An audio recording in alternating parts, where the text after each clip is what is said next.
The things hardest to bear are sweetest to remember. Someone despises me, that's their problem. We are more often frightened than hurt, and we suffer more from imagination than from reality. The first rule is to keep an untroubled spirit, the second is to look things in the face and know them for what they are. A gem cannot be polished without friction, nor a man perfected without trials. We should not, like sheep, follow the herd of creatures in front of us, making our way where others go, not where we ought to go. We all love ourselves more than other people but care more about their opinion than our own. You have power over your mind, not outside events. Realize this and you will find strength.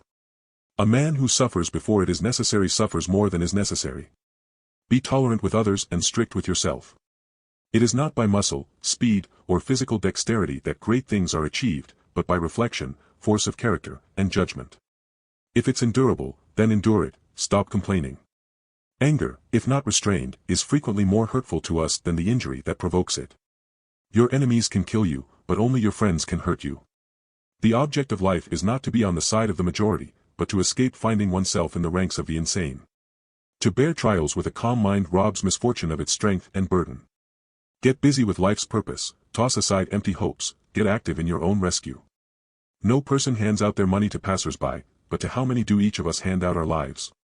Stop allowing your mind to be a slave, to be jerked about by selfish impulses, to kick against fate in the present, and to mistrust the future. Our plans miscarry because they have no aim. When a man does not know what harbor he is making for, no wind is the favorable wind. Ask yourself at every moment, is this necessary? Most powerful is he who has himself in his own power. Life is very short and anxious for those who forget the past, neglect the present, and fear the future. Life, if well lived, is long enough. It is not death that a man should fear, but he should fear never beginning to live. Be wary of the man who urges an action in which he himself incurs no risk.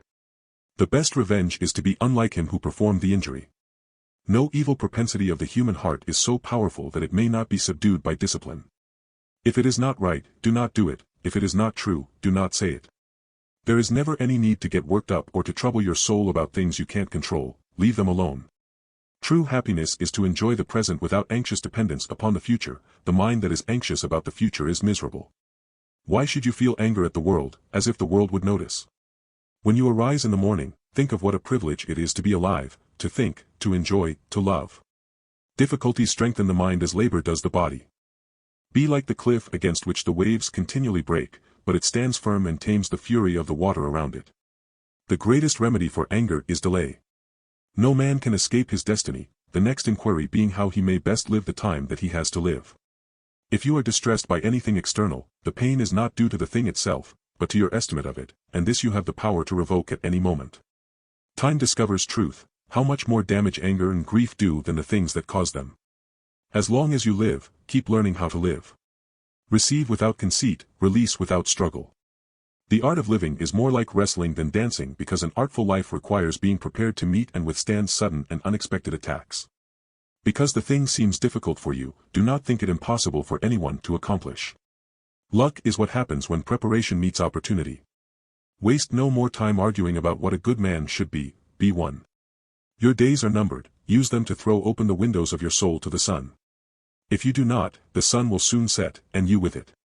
Life's like a play, it's not the length but the excellence of the acting that matters. Think of yourself as dead, you have lived your life, now take what's left and live it properly. All cruelty springs from weakness. Here is a rule to remember in the future, when anything tempts you to feel bitter, not, this is misfortune, but, to bear this worthily is good fortune. The impediment to action advances action, what stands in the way becomes the way. Do not indulge in dreams of having what you have not but reckon up the chief of the blessings you do possess, and then thankfully remember how you would crave for them if they were not yours. Whoever does wrong wrongs himself, whoever does injustice does it to himself, making himself evil. Nowhere can man find a quieter or more untroubled retreat than in his own soul. Silence is a lesson learned through life's many sufferings. We live only now, everything else is either past or is unknown. A person's worth is measured by the worth of what he values. The things you think about determine the quality of your mind, your soul takes on the color of your thoughts. Confine yourself to the present, choose not to be harmed, and you won't feel harmed, don't feel harmed, and you haven't been. Humans have come into being for the sake of each other, so either teach them or learn to bear them. Very little is needed to make a happy life, it is all within yourself, in your way of thinking.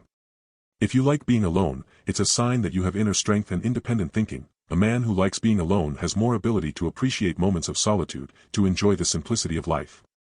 The bravest sight in the world is to see a great man struggling against adversity. While we are postponing, life speeds by. You are lonely not because no one needs you, but because you care about who is next to you.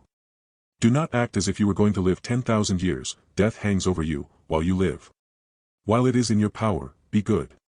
Do every act of your life as though it were the very last act of your life. The more honest men are, the less he suspects others of dishonesty. A low soul always presupposes the lowest motives for noble deeds. Ignorance is the cause of fear. Wherever you are about to find fault with someone, ask yourself the following question: what fault of mine most nearly resembles the one I'm about to criticize? Dig within. Within is the wellspring of good, and it is always ready to bubble up if you just dig. Reject your sense of injury, and the injury itself disappears. Accept whatever comes to you woven in the pattern of your destiny, for what could more aptly fit your needs? It is a rough road that leads to the heights of greatness.